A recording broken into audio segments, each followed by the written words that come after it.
May we request everyone to please turn off their cell phones or put them on silent mode. Let us all stand for the singing of the national anthem. Kindly remain standing until the led by Miss Leslie.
Good afternoon to everyone. I am Rina Escobar, member of the Department of Information Systems and Computer Science. I will be your MC for today's very, very special event. Welcome to the first Research and Creative Work, or RCW, faculty lecture for this school year, 2018-2019. The RCW faculty lecture series started in school year 2015-2016, and through these years, the series of lectures we feature are the scholarly work of our RCW faculty. An RCW faculty is a faculty member of the Ateneo de Manila University who is a recipient of an RCW grant awarded by the University Research Council to undertake full-time research with very minimal teaching engagements. Today, we are proud to share with you the research output of one of our RCW faculty, Dr. Kardi Teknomo. This is also our way of honoring him and celebrating his accomplishments. Before anything else, please allow me to first acknowledge friends who have taken time out of their busy schedule to share this celebration with us. We'd like to welcome the Vice President of the Loyola Schools, Dr. Maria Luz Vilches, Acting Dean of School of Science and Engineering, Dr. Lina Rojas, Director of Ateneo Innovation Center, Engineer Carlos Opus, members of the faculty of the Biology Department, Department of Information Systems and Computer Science, ECCE, and physics, as well as philosophy. We'd also like to welcome people from industry, Demcor Engineering Incorporated, Engineer Sylvia Chavez and Engineer Alexander Ramirez. Welcome to the Ateneo. And most especially, we'd like to welcome our dear students with special mention to Dr. Kardi's advisee, Roselle. And stay there. Welcome.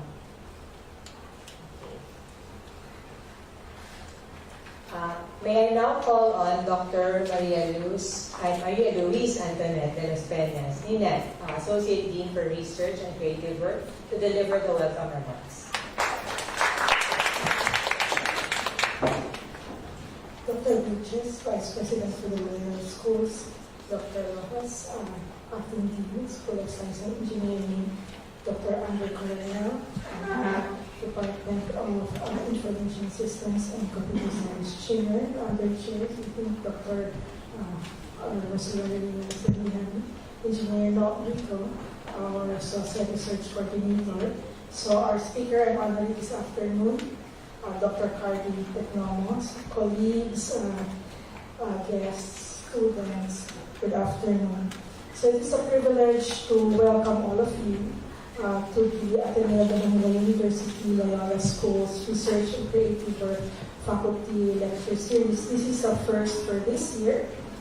And it has actually been 5 years since the Loyola Schools has instituted the Research and Creative Work Faculty Initiative through our office, the Office of the Associate Dean of Research and Creative Work, with the support of the University Research Council, or the URC. So we welcome our first batch of RCW faculty in school year 2013-2014. And since then, we have had a total of 26 RCW faculty, including 13 who are currently working on their projects. And we expect more to join the roster in the second semester of 2018-2019. Now, in support of the RCW faculty initiative, the OAD RCW also put in place this RCW faculty lecture series. And with the support of the URC, we have showcased to the community the work of our RCW faculty. And we continue to celebrate their accomplishments. So today, we also have had a total of about 13 RCW faculty lectures. Now, through the RCW faculty grant and other research-related initiatives, we make sure that our excellent faculty are nurtured in an environment conducive to outstanding research performance, high productivity, and visibility. This will allow our faculty to continue doing research, to generate new knowledge, create more impact through research that matters to the country and our communities, and to continue to mentor our students to successful careers. Today, we celebrate the successes of one of our distinguished RCW faculty, Dr. Kardi Teknomo, who has done outstanding research in the areas of ideal flow network and intelligence transportation system. So on behalf of the OAD RCW, I say thank you, Kardi, for being a good example of an excellent and passionate researcher, an invaluable mentor, and for always being there to share your expertise and passion in research to your colleagues and students. And to all of you present here, enjoy the next hour of lecture of world-class research. Good afternoon.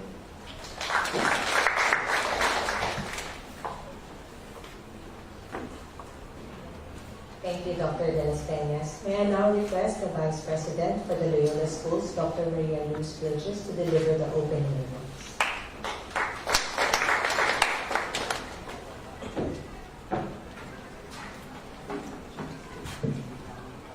Dr. Rojas, Dr. De Las Peñas, members of the faculty, our honored guests, our honored lecturer, Dr. Teknomo, students, ladies and gentlemen, good afternoon. Being a researcher can be quite lonely. You can be quite on a lonely road. And sometimes your work can be just put on a shelf for people who are in the same field to take a look at, or maybe for researchers to do something about it.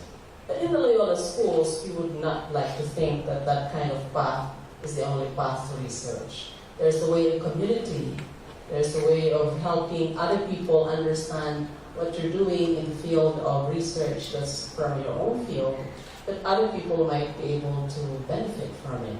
So I always like this opportunity for the Office of Research and Creative Work to engage the community, to present the work of our scholars, the work of our, what we call research and creative work faculty.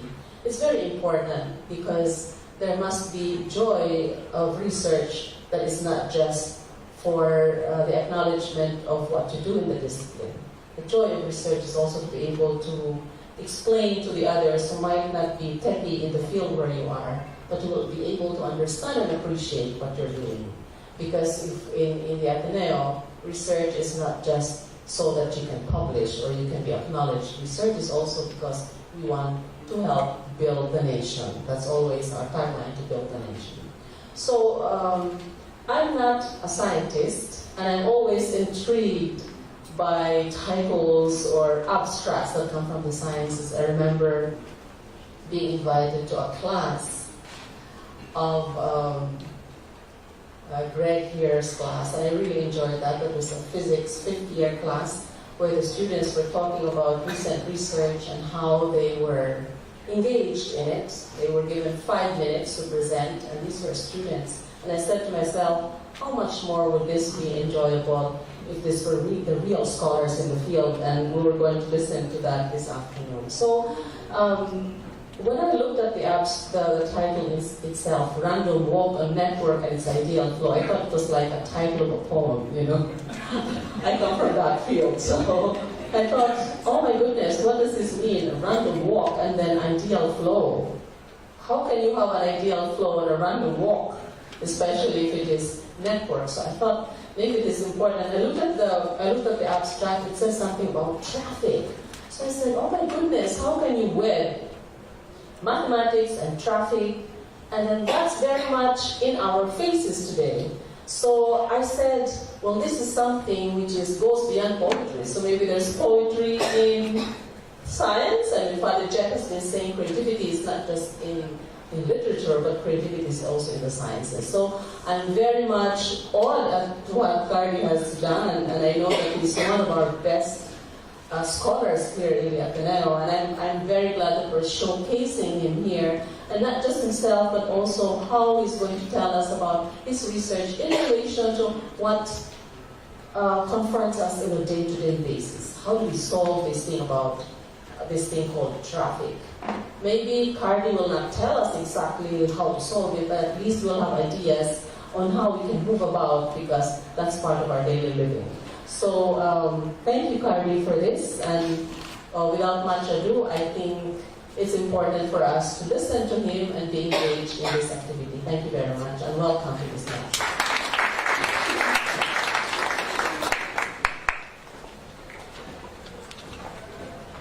Thank you, Dr. Vilches. May I now request Dr. Nina Rojas, Acting Dean of the School of Science and Engineering, to introduce our speaker for this afternoon. Dr. Nina?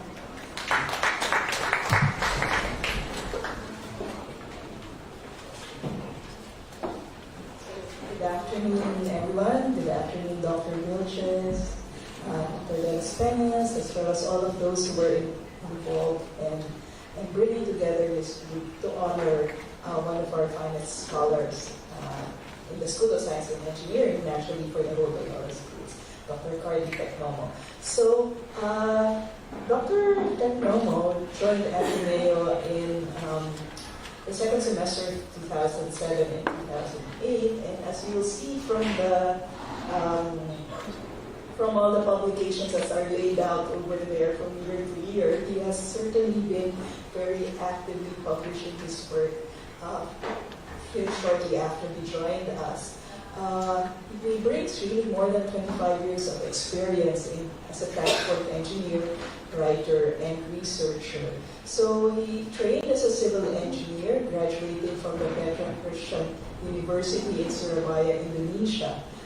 He obtained his Master of Engineering in Transportation Engineering, specifically, from Asian Institute of Technology in Thailand, and his PhD degree in Information Science from Tohoku University in Japan. So he's been one of what we consider as our traffic guru, and but it's not just for us, but for the larger community. He's an international consultant for the International Finance Corporation, the World Bank Group, the Savannah Solution in Switzerland, the World Software in the US, and Arimas in Brazil. He was a visiting research fellow at the University of Wisconsin and in Blackthorn Incorporated, and in the Hertha Fimberg Research Fellow in the Austrian Institute of Technology. He was also a lecturer at Southern University, Japan, and at his home, his undergraduate alma mater, the Petra Christian University in Indonesia. He actually has an algorithm in his name. He is one of the two proponents of the Teknomo-Fernandez algorithm and the main contributor of the queuing rule of thumb. He is a multi-awarded scientist and has earned a lot of awards, including being part of the 2017 listing of the 150 top researchers and scientists in the Philippines across all fields and disciplines. He is a dedicated teacher to his students and a dedicated mentor to researchers, and especially the ones in his lab, the Traffic and Pedestrian Computing Laboratory. And so for this afternoon, he's going to talk to us about random walk on network and its ideal flow. But I think for most of us who are not in the field, I guess he will talk more to us about traffic. So without further ado, Dr. Kardi Teknomo.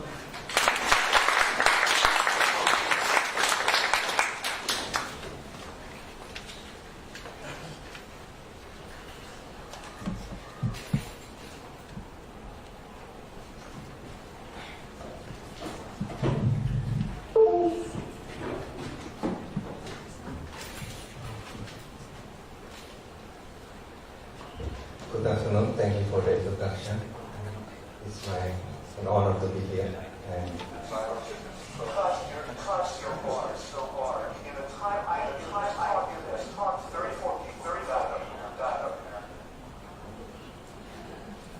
sorry.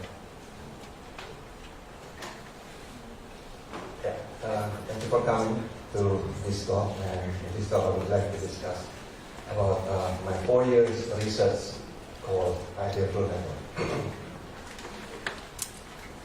Right, so the topic I would like to cover today is including random walk on network and ideal flow network. One important characteristic of ideal flow network is premagic, so I will discuss about this next time. Okay?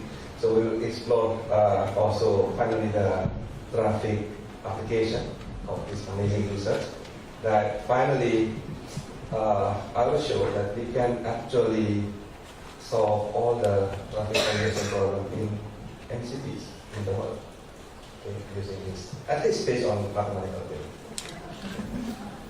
Okay.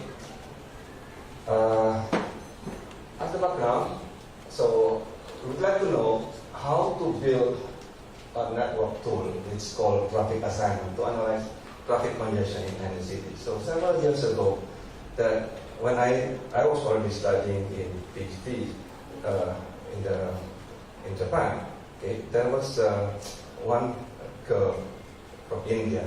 She was asking, "Oh, traffic assignment software is so expensive, around $10,000 per piece of license. Okay, so can you make it?" I said, "Okay, probably one of my dreams, right?"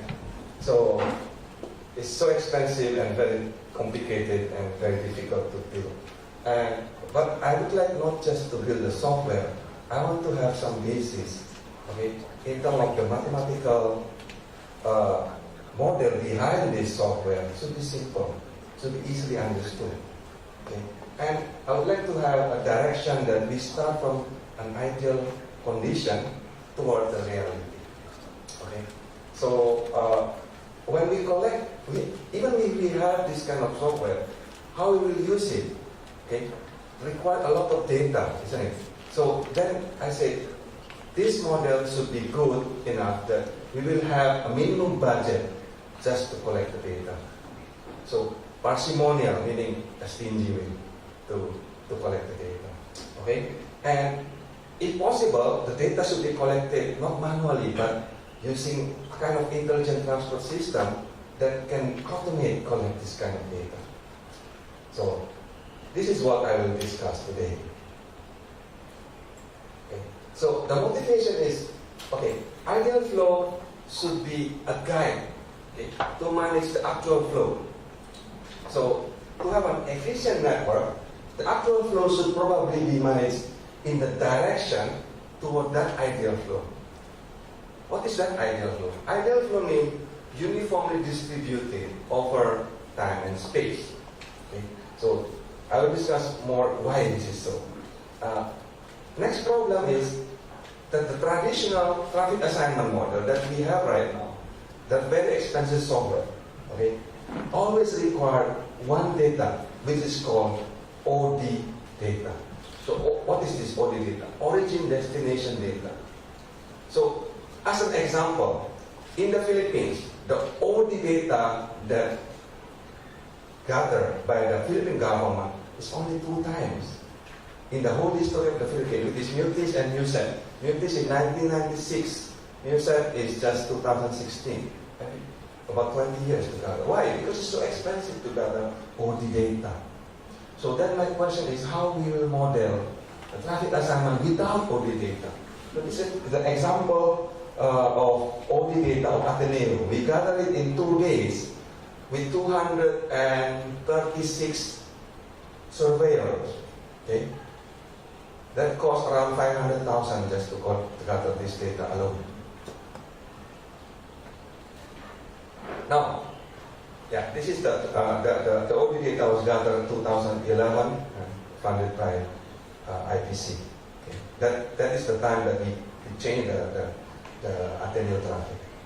Now, the next problem again, how should the traffic flow, okay, in the network ideally distributed? The current assumption of all the traditional traffic assignment model is what is called Wardrop principle. Okay? Basically, this is 2. Wardrop principle 1 saying that, look, I would like to have what is called user equilibrium. All the traffic should be computed so that people cannot move toward other route. Okay? Basically, that is in game theory called NAS equilibrium. The second, which is called Wardrop principle 2, okay, another assumption that we need to have what is called social equilibrium. So minimum travel time in the network should be, the total travel time in the network must be minimized. Okay? So, but the 2 of them are not in the same time. So you will get 2 different results if you use either Wardrop principle 1 or 2. So they are not the same things. So now, then what is the ideal condition? The ideal condition is the most efficient utilization in the network. That is will happen when the flow is actually uniformly distributed over time and space. What is that? Look at this figure. Okay. On the left figure is the distribution of traffic in the daily basis per hour. You see that there is in sleeping time, and then there is a peak hour there. Okay. And in the morning, and the peak hour in the afternoon. Okay. You see that this is not ideal because there are a peak that people will go at certain hour, everyone rush at the same time. Okay. The ideal one is the one in red. That means we can reduce this peak so that we'll fill up all this time. Okay. In the uniformly distributed. The same thing with the uniformly distributed in the space. Okay? In the right figure, you will see one of the way is used and the other side of the space is underutilized. This will happen every morning, every afternoon, right? So then we see that the ideal flow, this is the basic assumption against the existing Wardrop principle. Okay? And this is based on what is called maximum entropy principle. Okay. With this background, I will go ahead with the second part with this network. So we built a road network based on directed graph. It's basically just an arrow and a point. Very simple, right? So the point represents the node, either a spacing of origin or destination or an intersection, and the arrow represents the road. It is called the link. And inside the link usually have some weight, so this weight can be anything: flow, travel time, the distance, capacity, and so on. So what happened is in 2014 in our lab, in pedestrian traffic computing lab, we have a pilot project at that time, and the phase 1 is finished, and then we are looking for a new idea for the second year. Okay, so at that time, so John Fernandez, so Mike Ibanez, and Jordi was with me. Together we brainstormed what is the new idea, and Jordi was saying, how about if we do a random walk? Okay, that's a nice idea. Can we do it something like that? Anyone want to do it? Nobody want to do it, so I will do it.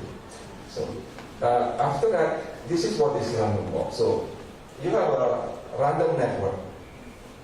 Okay, so in this case the edge is simple. So you have a edge equal to length 1, and then the agent speed is also 1, and then the agent will jump from one to another, one node to another.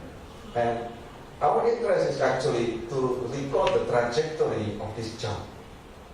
Okay? And the accumulation of this trajectory will be called flow. Okay? So the flow is basically the sum of these trajectories that they move around the random walk. So what will happen? The flow will go up and up and up, okay, up to infinity. So it's practically useless. Okay, so we have discussion in the lab that it's practically useless. Then probably everyone will think of less abundance, right? But I feel something there, but I don't know what. Okay, if you look at the numbers there, you will see there is something there, but I don't know what.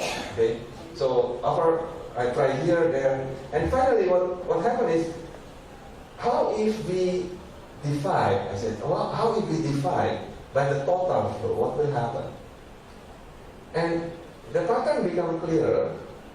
You see that the value, okay, is around 4, 8, 17, 34. This is like double, right?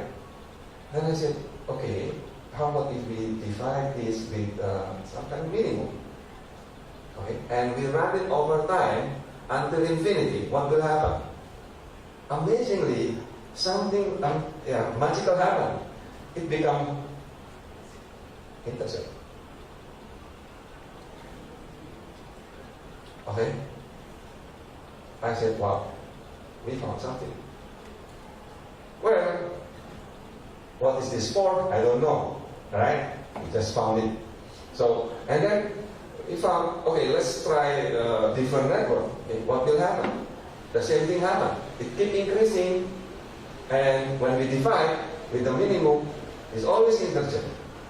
And not only that, if you see the sum of the row and the sum of the column are exactly equal.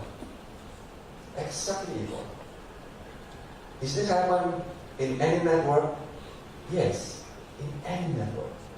So this is an interesting discovery, isn't it? Okay. We found something magical. So I call this premagic. Okay? So, regardless the number of agents, regardless the simulation time, okay, when the two simulation time and the number of agents is quite large, it will approach certain values that this relative values is always converted to the integer. Then this value, I call this ideal flow. As simple as that. Well, what is this for? What is the meaning of this? This is very interesting because now we see the flow, we can get it without OD, without the origin destination. We base it only the structure inherent in the network alone. It's just based on the topology of the network. We can get the flow. Then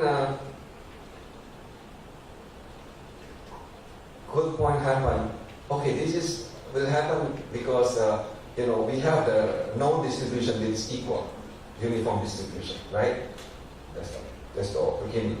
Then we start to think, okay, how we will generalize this?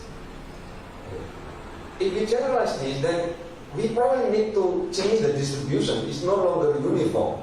Then we need to put it into a kind of stochastic matrix. Then this stochastic matrix will be the input to the random walk, and the random walk will create the flow. Okay? That's the idea behind this. So this is what I want to show you in the video.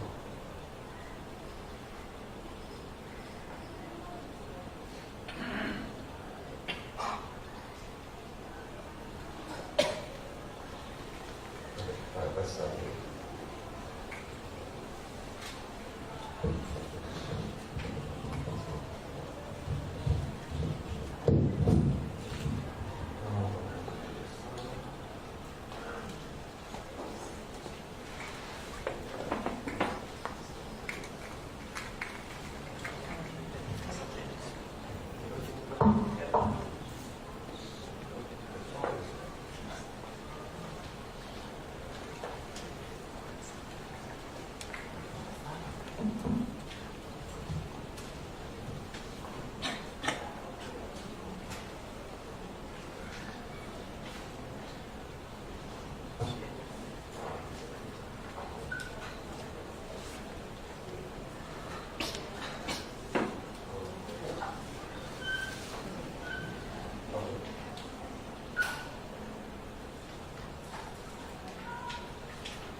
The relative flow of random walk of agent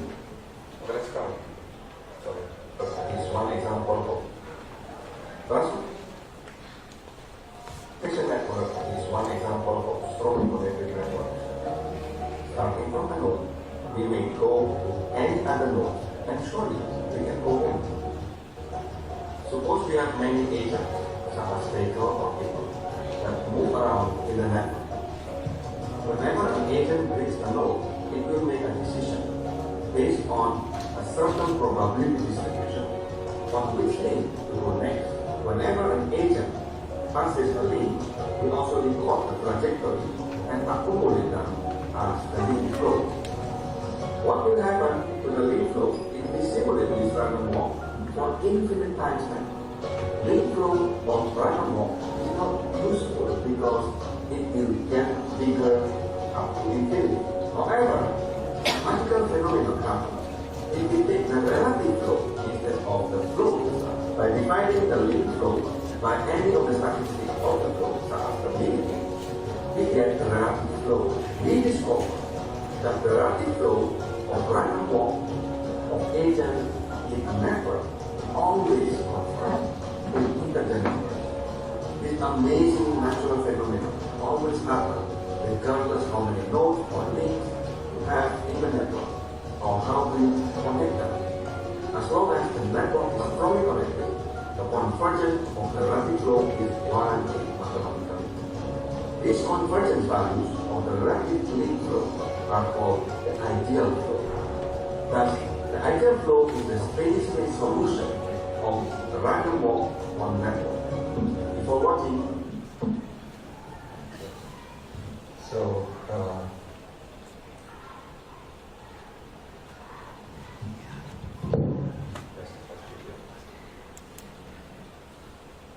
So then we go to the next part with this ideal flow network. Okay? So ideal flow network is just a limiting distribution. So similar to the statistic distribution that always have a limiting distribution. So this is limiting distribution of the relative flow in a simple, strongly connected network. So all transportation network, communication network are strongly connected network. That means if you go somewhere, you can always go home. Okay?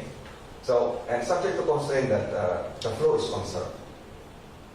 And the code is actually freely available in GitHub. I posted there, so you can search if you want. And what happened is, now we will see how we will investigate the connection between the network properties and the flow. Okay? Suppose we have a very simple network like this. All these numbers represent the ideal flow. And if you add the link on the right side, it is the red one there. If I add a new link there, what will happen? You see that the flow at certain link will increase to 2, right? So, and if I add another link, what will happen? Again, the point here will increase to 4, right? Then that means, oh, if I add the additional road, that will actually increase traffic congestion. Is it always true? Not necessarily, okay? So, I add again another link here, the red one here. Again, it increased, becomes 6 here. So, well, it's not only we add link, okay? Earlier we add link here, and this is the neighborhood that is the one that increased. Again, we add the link here, this is the neighbor that is increased, okay? But in here, we add this link, the one we increase is not in the neighbor, it's actually far away. So this means, this simple network, you can see that ideal flow can actually think of how we will see the impact, okay, of faraway things, okay, in the entire network. And if we improve it this way, from this 6, okay, we add another link here, or we add another link there, so from this one, we go here, okay, then you will see, oh, this value is actually better. This is 3.5 and this is 4. It's reduced. Okay? So, then you will see, okay, I know how to use this tool to improve the root network. Right? So, again, it's an interesting result that adding a link does not always diffuse congestion. Okay? And there is certain unexpected result that adding a link may cause congestion elsewhere that is far away from that added link. And the link itself that can be added is to divert the congestion. Okay.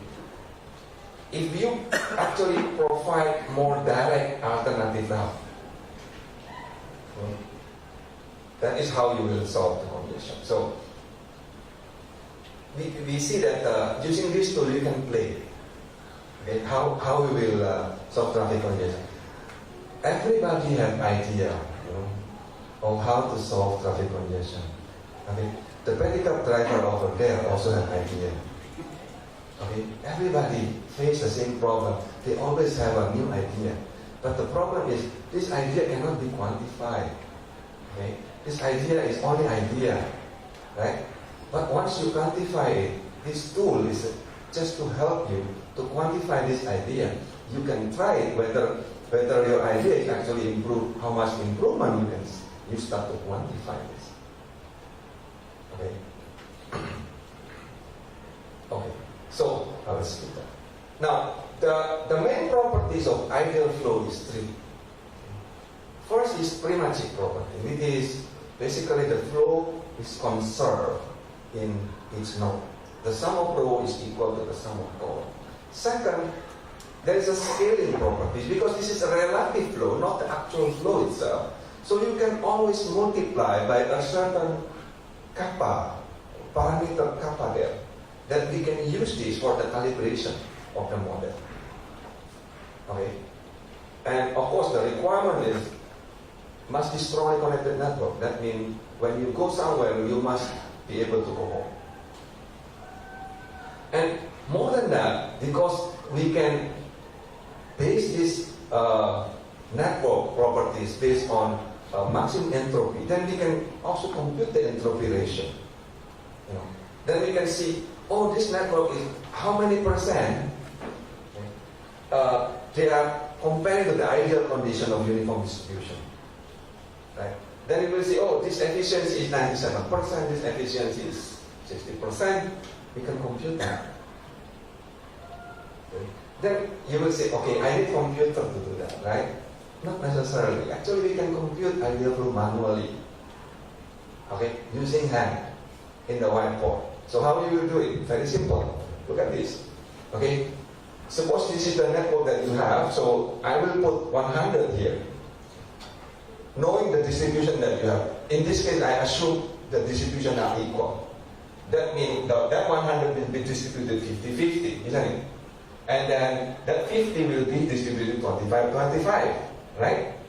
And then that 25 will be distributed 12.5, 12.5, and this is no longer distributed, then it's just continue, isn't it? Now, this is already ideal flow. If you want to make it standard in the canonical form, then I divide by the minimum, I get exactly this one. Very simple. See, I pass the criteria that the mathematics is simple. Right. Okay? So, well, for a very small network like this, I can compute manually, but bigger, well, we need linear algebra. Okay? So, first, I found this, trying to do this with discussion with many people around the world to get this formula, but there's a problem here. The problem here is, it always get only the uniform distribution. Okay. Then, again, I try to find another way. Okay. With this based on maximum entropy, okay. This is the optimization.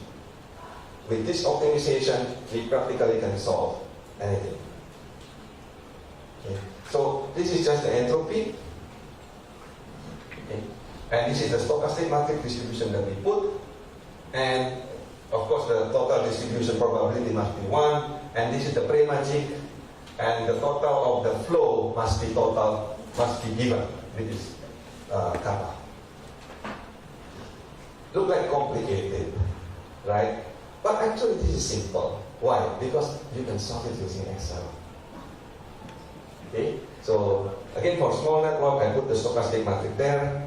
Okay, and just solve it using Excel. What is called as a solver, and eventually you get the value. While for not small network again, okay, so probably 120 nodes. How about for Metro Manila? More than 600,000 nodes. Then again we find the research, we found out how to do it. Okay, so using Markov chain. So this is the final algorithm that finally we use.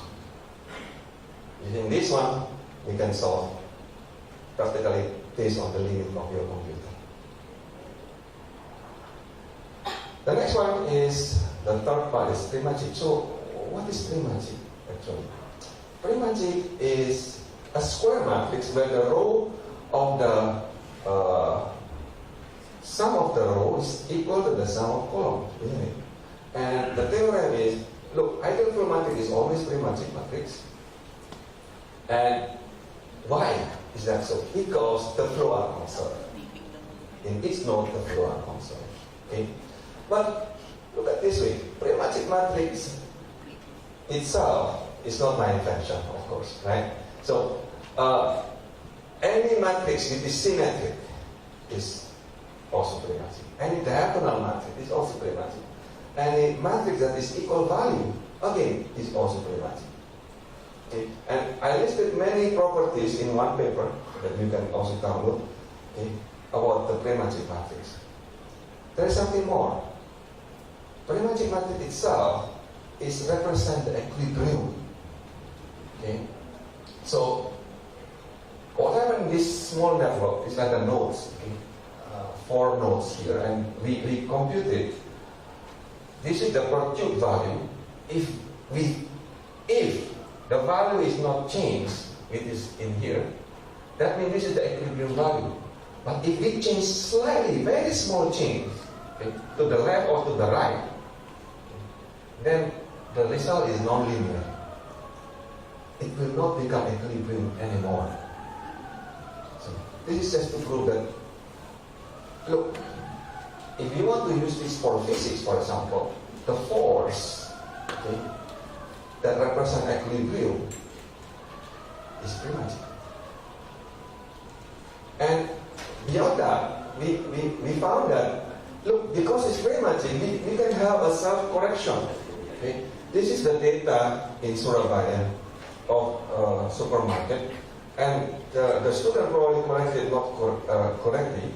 And when I put it into the ideal flow, it had a self-correction in here. Okay? Automatically the system will correct by itself to make it balance. Okay, so this is amazing. I said, wow.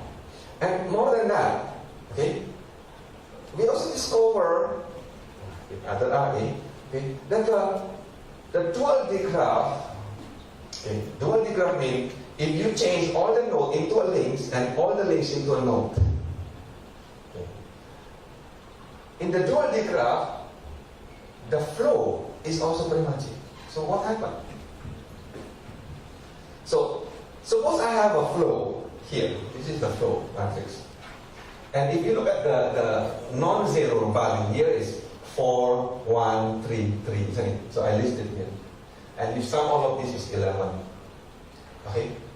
Now, this is the node from A to A or to B to C, right? This is the flow. Now we define a path. Okay? So in this case, I will define path of A to B. What is this? A to B, A to C, B to A, and C to B. This is all non-zero. Okay? And these are the value. Okay? Now, if we put this, if we compute this, it's exactly, you see this value is there. And this is exactly the magic again. Right? We continue this in the next one. We can find that the path again. So 1, 3, 1, 3, 3, which is again in the sum, is again premagic. Amazing.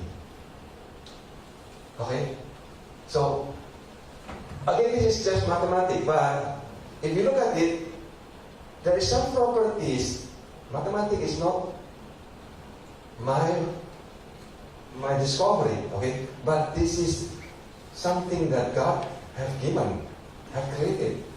Everyone, in anywhere, even in planet Jupiter, you will have the same thing.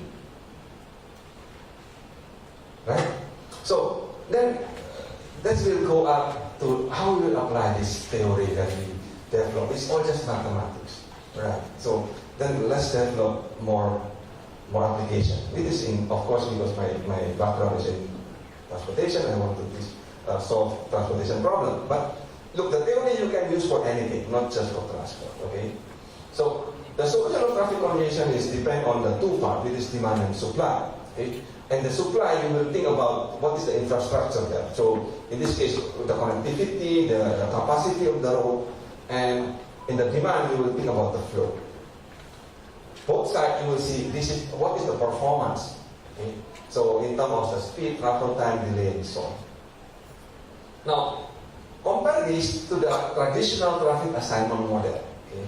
So in traffic assignment, you have OD data, origin destination, and you have the network, and you assign this OD data into a route. This is the traditional way. Okay? To get the flow. So what I did is to summarize these three into one matrix, which is the stochastic matrix. Okay? So the ideal flow, traffic assignment, is basically from the stochastic matrix, you get directly the flow. So, well, the OD is basically zoning. Okay, for example, from Makati to Quezon City, how many? Okay. From Quezon City, go to Marikina, how many? So it's zoning.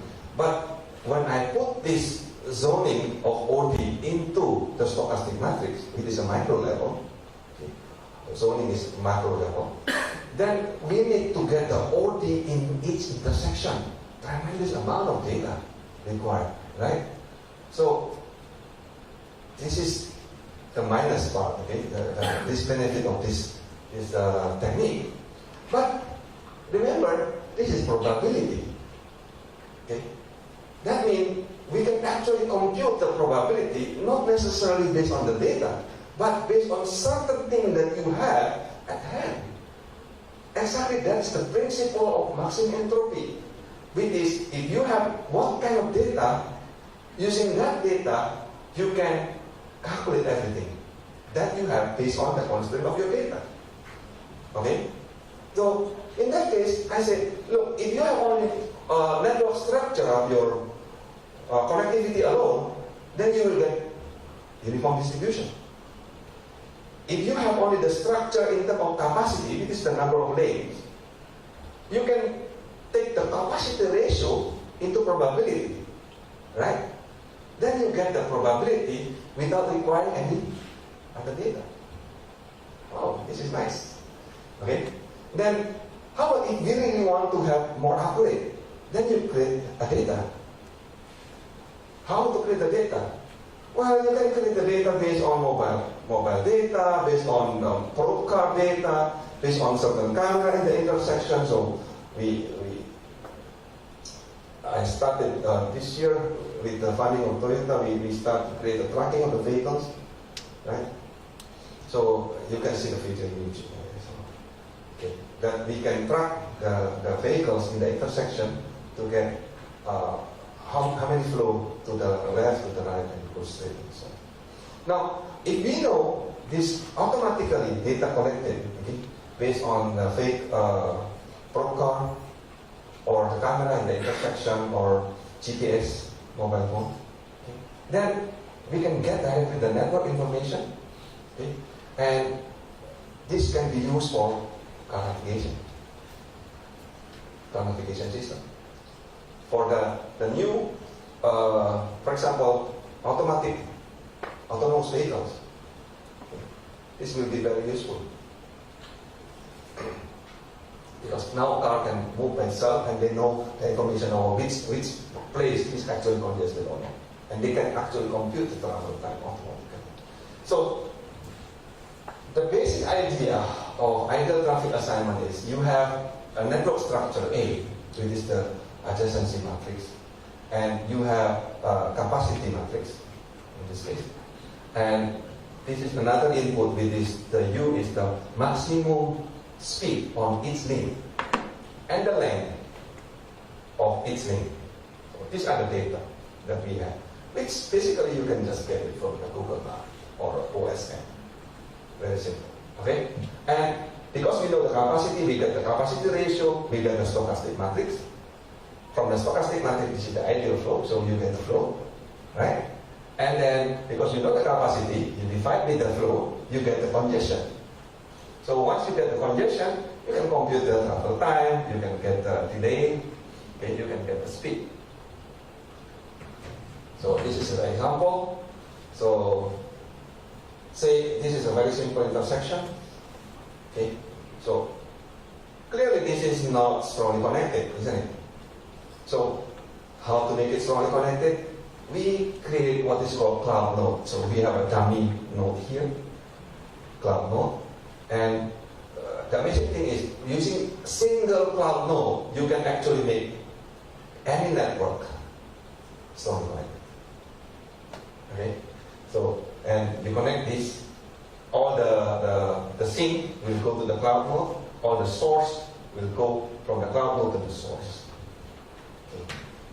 So, the flow will be expanded a little bit, but at the real world computation, you will ignore this cloud node. Okay. Same thing with this another simple intersection. Again, you create a cloud node there. Again, another example of waving section, which is roundabout U-turn. This is the model. Okay. Now, this is the numerical example of this is contributed by Rosa. Right? So we have the capacity matrix here. Okay. And from the capacity matrix, we can compute. Again, we expand it to the cloud node, and we compute the flow. Okay. After we get the flow, we get the congestion. Okay. And after that, we can compute the performance indices. So we can compute the average speed, we can compute the travel time, the delay. And one of the standard tests, whether this traffic assignment model is correct or not, is well known to be what is called Sykes-Pole model. Okay, so this is in GitHub, that a kind of real world, okay, but actually the data are hypothetical, that they created to test all the software. Okay? And I test this, perfect. Okay? So we calibrate, we get the kappa, it is the parameter, the total flow, minimize the error, and we get perfect result. We did, this is the ideal flow, this is the real world, and we get the perfect result. Okay, so it passed the test, okay, of the standard test. Then I try to apply it in the real world in the hypermarket, inside the supermarket. If you look at this supermarket, okay, these are the inventory, and this is the entry and exit, the two of them, and these are the shops. This is a hypermarket, so there is a stationery, groceries, health and beauty, some home furnishing here, electronics here. Okay, and we collect the data based on trajectory. It is, we ask the shopper to draw in a map. This map is given to draw. Where are you going? Okay, from the entry point until the exit point. Of course, we ask him the exit point. Okay. And we collect this. This is in Surabaya, in Indonesia, and we interlace with the actual graph that we just simply draw there. Okay. So, and now you have a trajectory, then you know what is the sequence of the graph. Okay, very simple. Then, based on this, we computed the flow, right? Because flow is basically the sum of trajectory. So, this is the real world pattern based on the trajectory, and you see the flow is majority passing this road, okay? And people practically love the bakery there, okay? And they don't like to buy the furniture, bed cover, okay? The sock shoes. This is a very low number of people who want to go there. And now we model this using ideal flow. Okay. Because this is real world data, cannot hypothetical, so it's not perfect. But the distribution is, the outliers still have there, but the distribution is very good. So you will see they are almost the same. The distribution is almost the same. Okay, between the real world and the ideal flow. And this is sorry for making this. Okay, this is the project for soft forest last time. Okay, so one voice here. Okay. So I want to be objective. Okay, as a scientist, I want to be objective. How to use the model that we have to model the antenna network, not just based on opinion or certain things, that emotion that we want, or we don't like the road to be cutting the forest, okay, but we want to be objective. Then I try to model this. Within a few hours we can finish this. And this is the scenario A with a two-way in the JZ library. There's only one way. Okay, and we calibrate it with the help of Abi and Miko. Okay.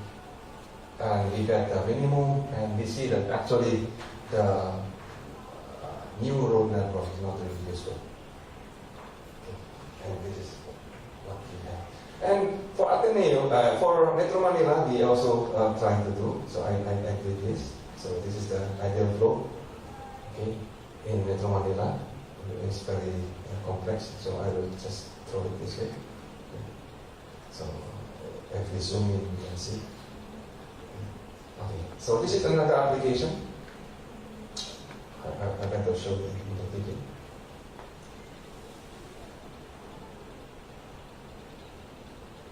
Analysis of those corridors. One of the application of an ideal flow network is to expand it with widening. How do we know the effect of a road widening using ideal flow?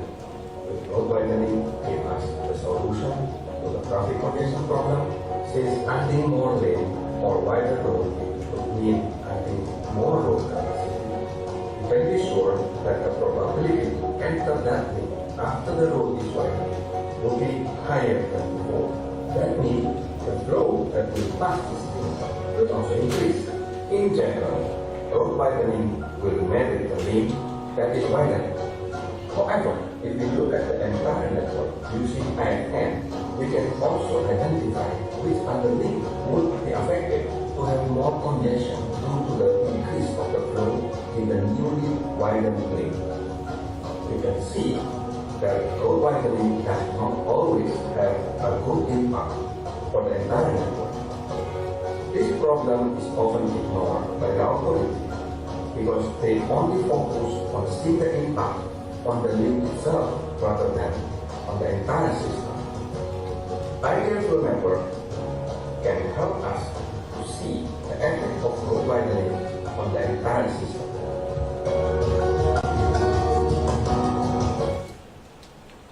Yes. So that's one of the applications of IFN is to analyze the road widening. Okay. And this is another PhD student working on the Eulerian network. So Eulerian network is basically a network with premagic degree. Okay. So for this purpose, I will show you another figure.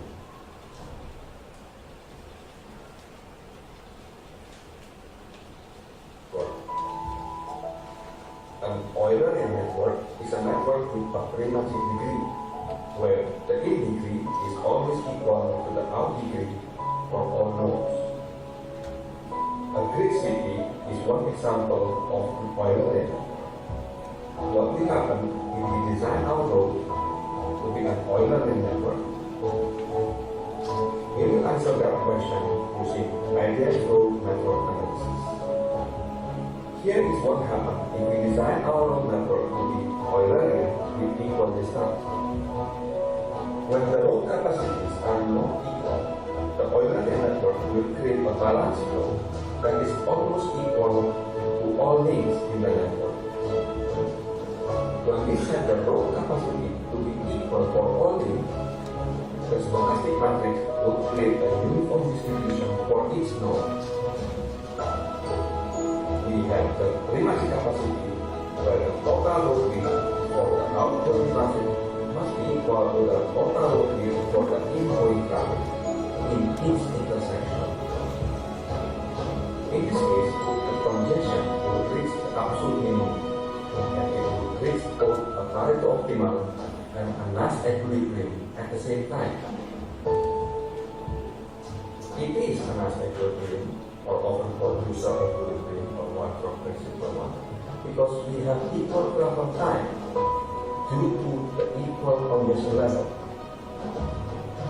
No driver can move to another node without facing similar congestion level. It is also a Pareto optimal or system optimal based on one-drop principle 2, because we have a minimum average travel time. We cannot change the capacity without making any one of the link better or worse in terms of congestion level. Thus, in an Eulerian network, if we set the capacity of all roads to be the same, then the city would have the minimum traffic congestion.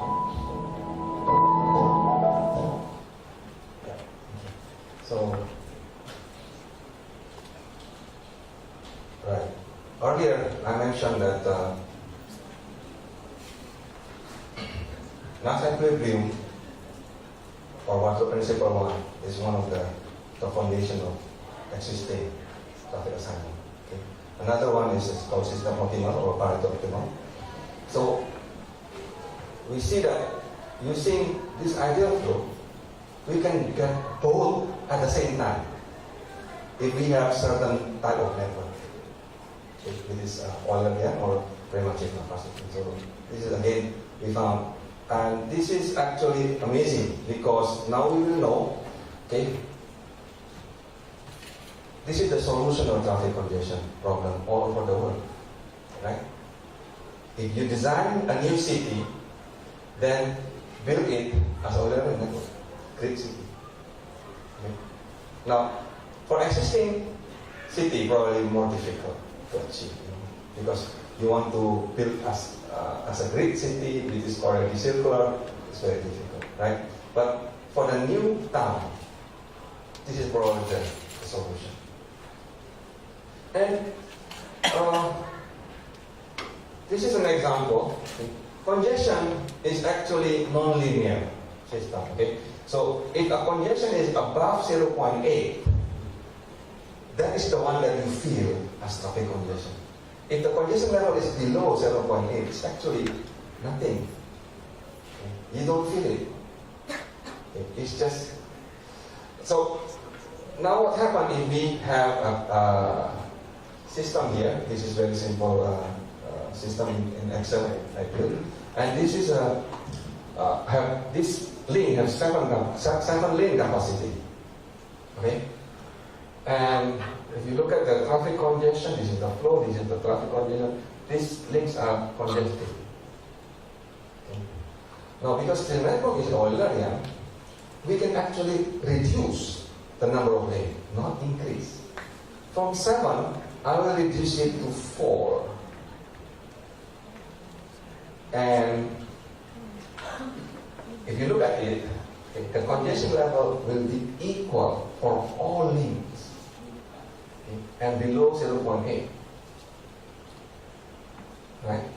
So that means this is the Pareto optimal because you cannot move to other place. Okay? And this is also not equilibrium.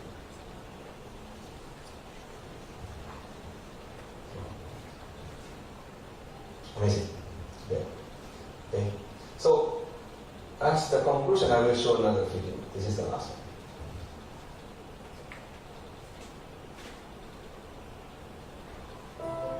The beauty of premagic.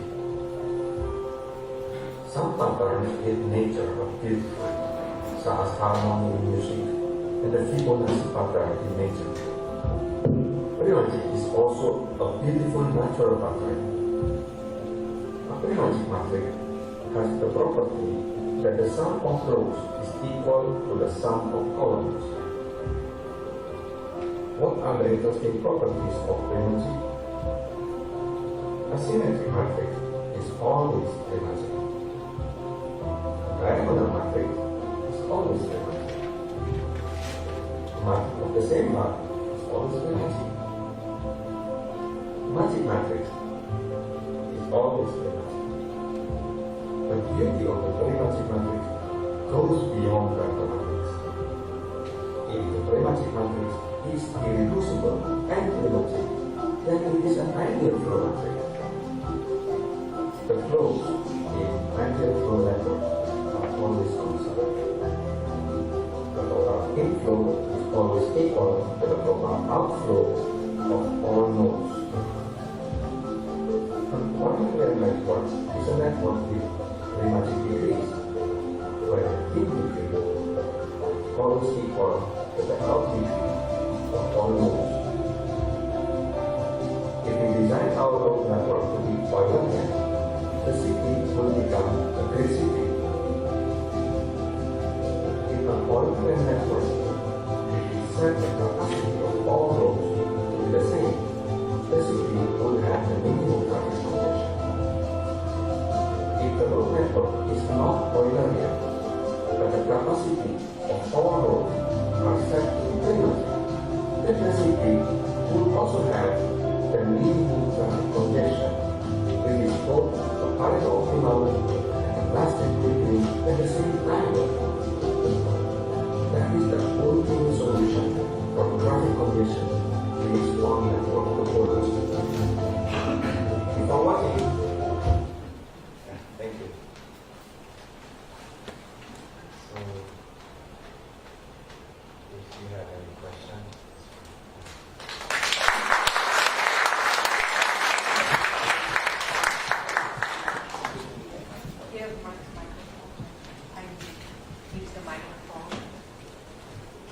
yourself. During the supervision of physics department. I'd like to ask you, have you tried yung nodes kasi is not the same length, diba? Not necessarily the same length of nodes. So, have you tried making reducing the whole network in terms of equidistant nodes? Yeah, the grid city. No, not density, but you have a very long highway. You divide it into 1 kilometer, 1 kilometer, 1 kilometer nodes. Yes. My question is, if you apply your ideal flow algorithm, will you still obtain the same ideal flow as when you have this very long nodes? Yeah. Will you still, is it a theorem or is it a... Oh, it's not a theorem because it's very simple. So you can have the number of nodes in one link. Okay, if they are the same capacity, then you can also have, for example, one road. Sometimes because of the nature, in the real nature, there is a river and so on. Then you need to divide this one road into several links. Okay. Then the flow must be the same, as long as the capacity is the same. So actually, I did not show here. I actually also tried to model what is called bottleneck. In the bottleneck, we model that the link is actually the capacity is not the same. Then we can actually also compute it. Okay? That the bottleneck, if we have the gradual bottleneck, is actually better compared to the sudden bottleneck. So we did. Awesome. Again, these are all very simple things. So I know that it's just for competition. Thank you.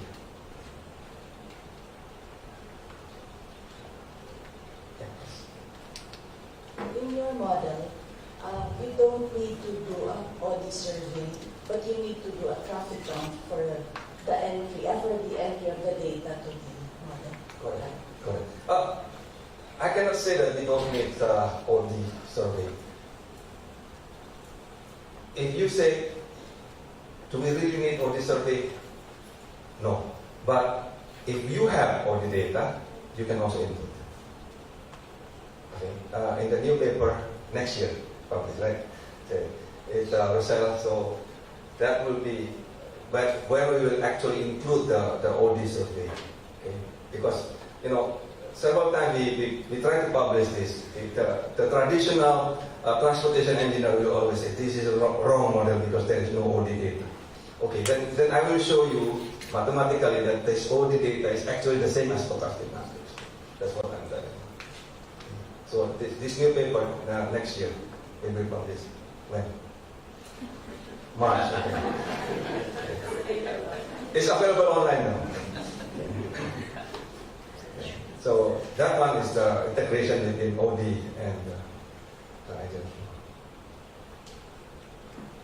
Yes, please.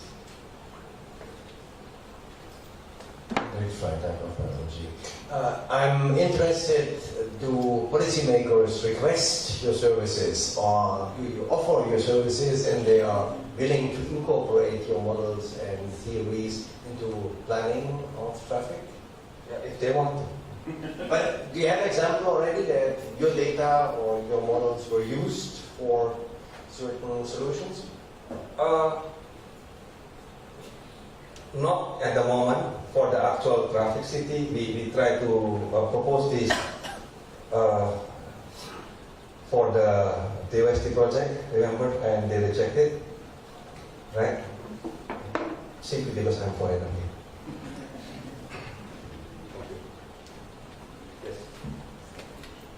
Not to introduce myself. No, I'm Cynthia Chavez from Dencor.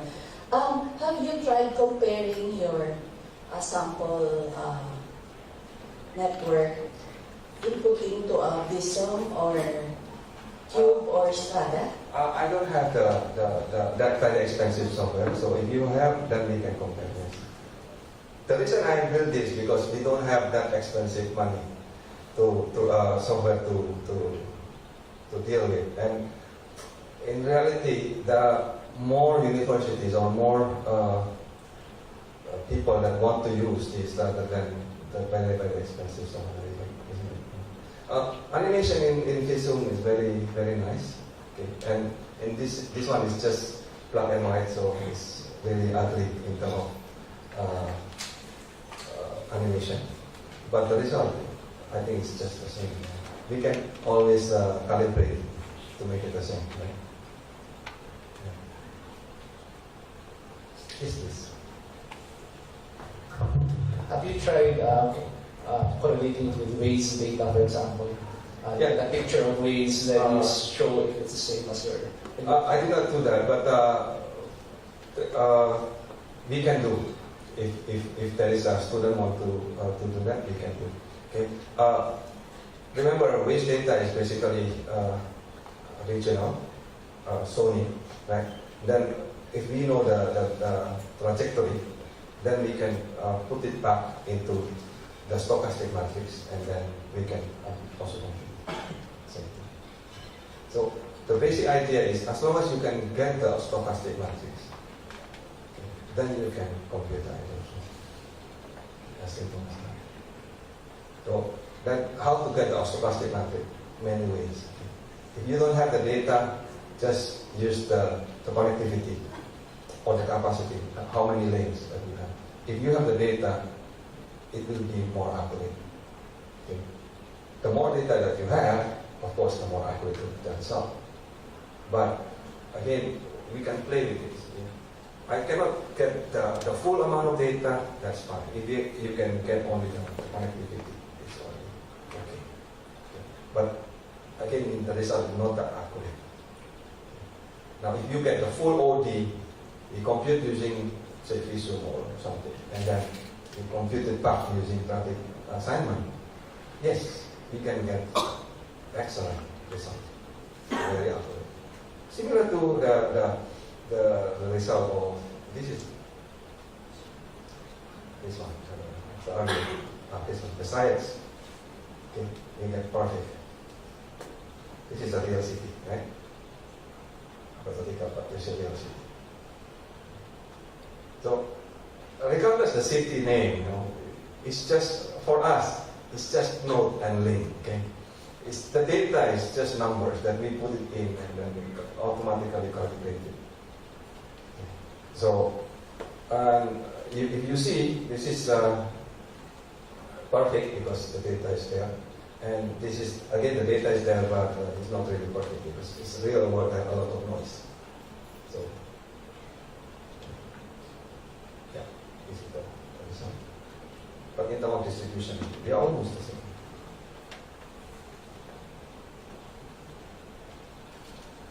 Metro Manila, I don't have the data, so I just calibrated using the capacity only.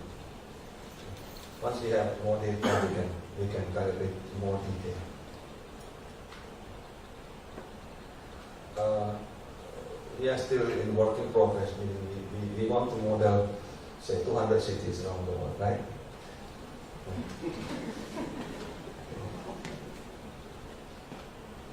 And try to find a pattern there. Yes, please.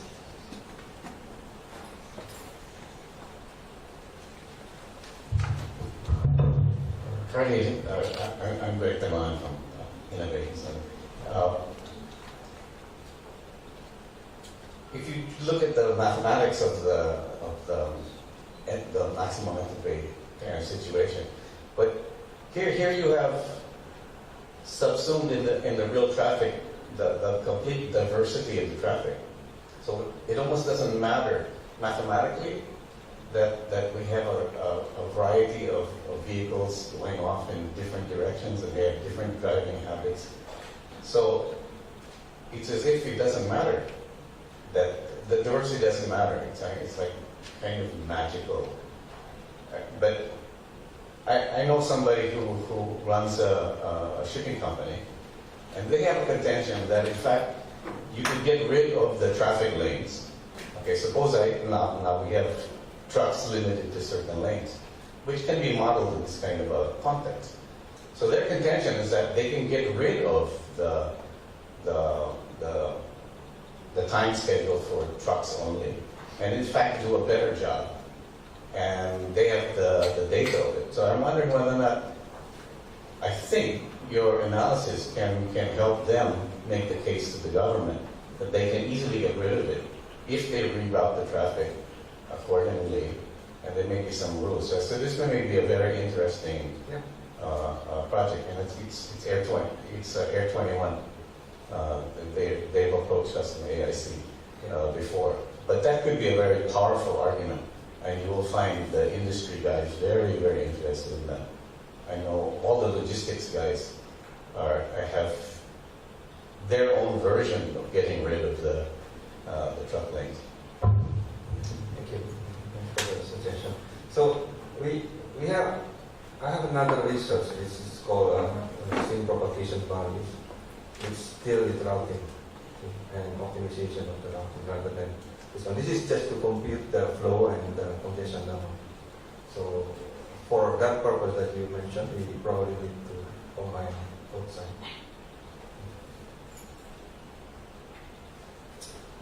Yeah, thank you.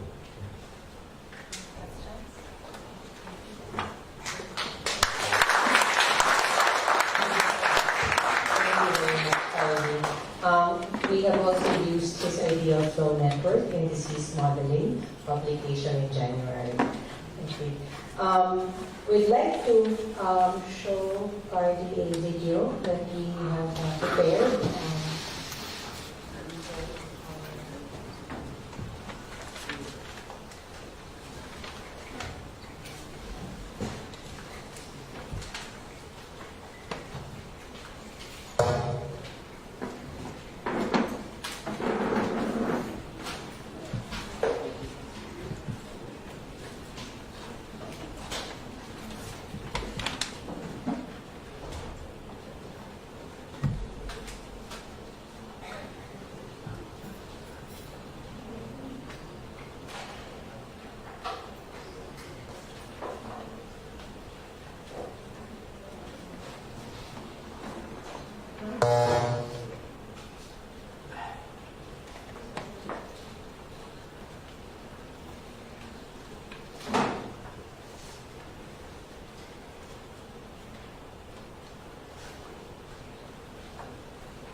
The man of the hour, Professor Kardi Teknomo, congratulations for being the recipient of the Ateneo Research and Creative Works Grant.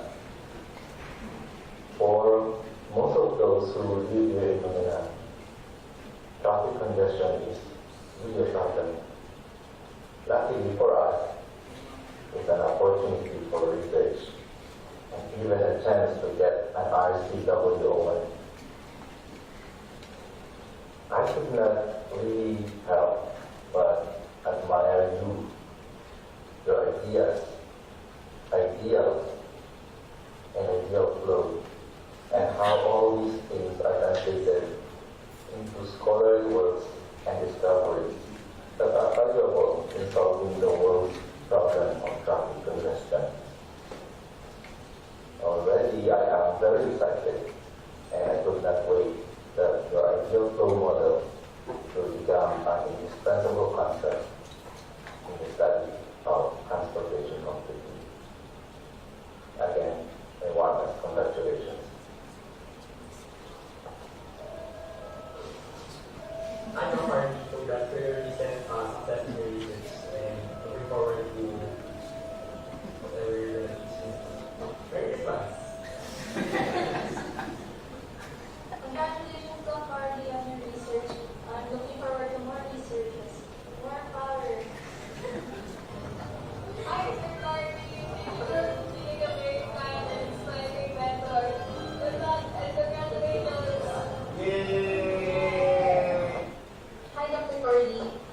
First of all, I'd like to congratulate you for your RCW lecture. I'm sure your department, and especially Fernet, thanks you very much for working so hard in the wet lab and producing such fruitful results and papers as well as lectures. Thank you so much for being such a great person to work with throughout the Fernet yearly cycle. And I'm sure a lot of people would agree with me that say that you are one of the most efficient and hardworking professors in the Ateneo. So thank you very much, and once again, congratulations, Dr. Kardi. And Kardi, this Rina, I just want to thank you for making me a part of Bedla this year. And congratulations and good luck on your research lecture.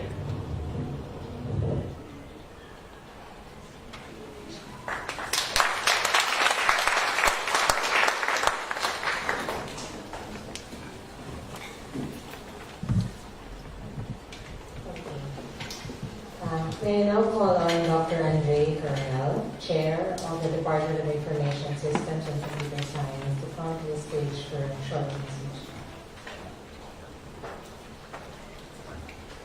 Thank you, Dr. Ina. Thank you, Kardi. Hi, everyone. I actually have two short messages. No? This is a two-part speech. No? Dr. John Fernandez says hello and wrote a short note for you, and I promised him that I read it, which is very nice for me because that means that my second part is now a bit shorter. Okay, so this is a note from Dr. Fernandez, who sends his regards.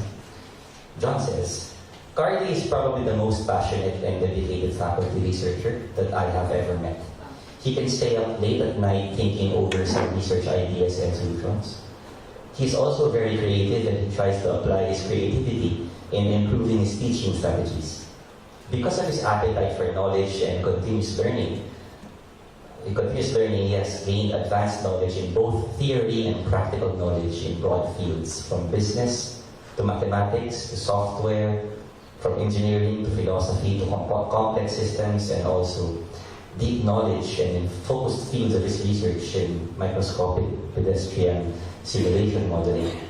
He's worked at Ateneo to teach many courses in our department, in discs. He's also been requested to teach part-time in graduate programs in math, ECCE, and others.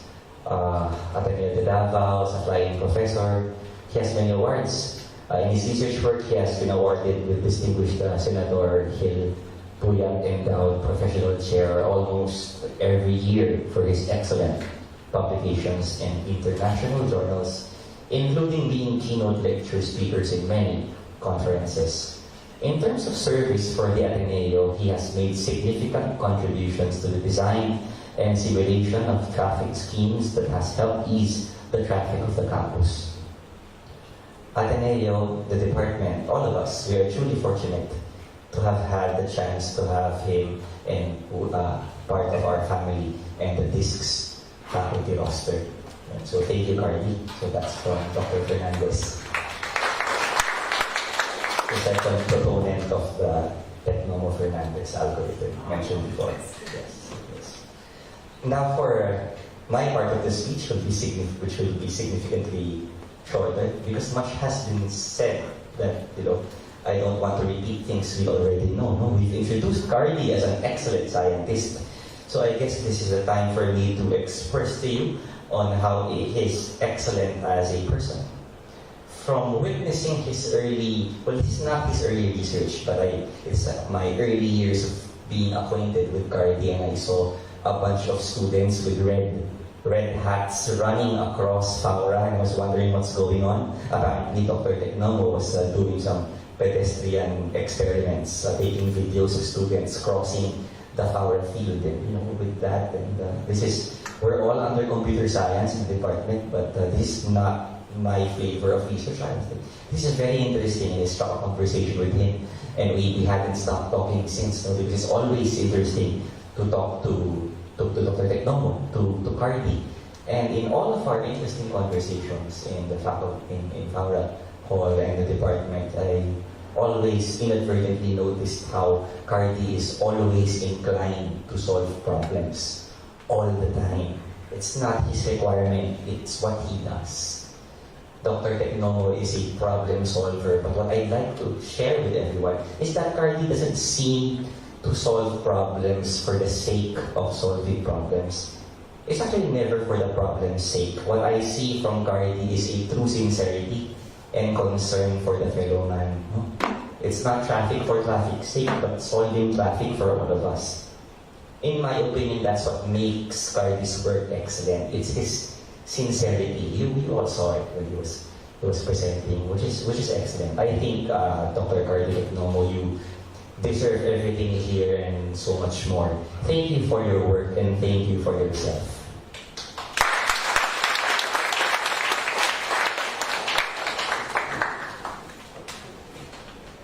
I was looking for a certificate, but that's for another person to give. I give you a nice little token.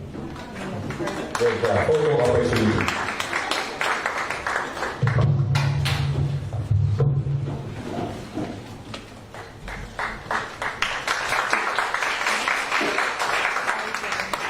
I'd like to call on Dr. Ninette for the certificate of appreciation.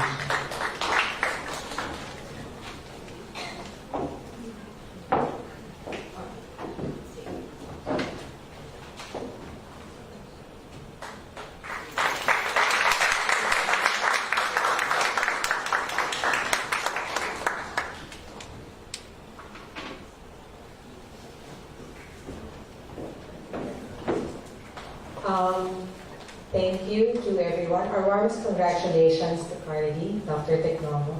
May I invite the administrators who are present here to come to the front for a souvenir photo. Maybe the chairs and the directors and administrators. Yes, it's in the script. Okay.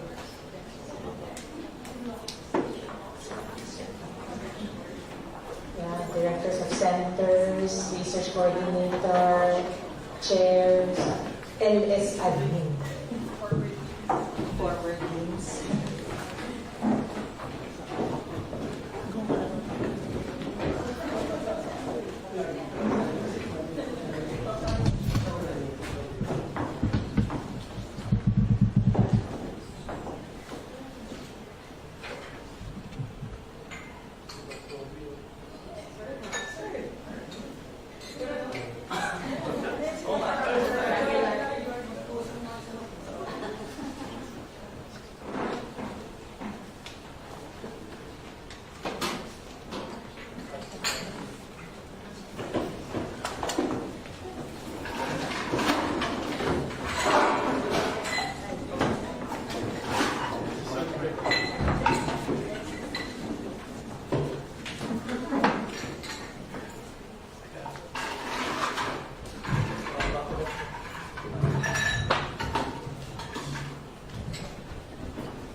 We have two more groups, yes. The Department of Information Systems and Computer Science, faculty and staff, last year students.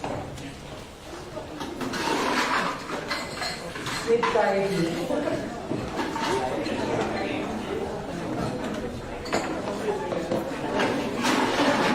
Come on.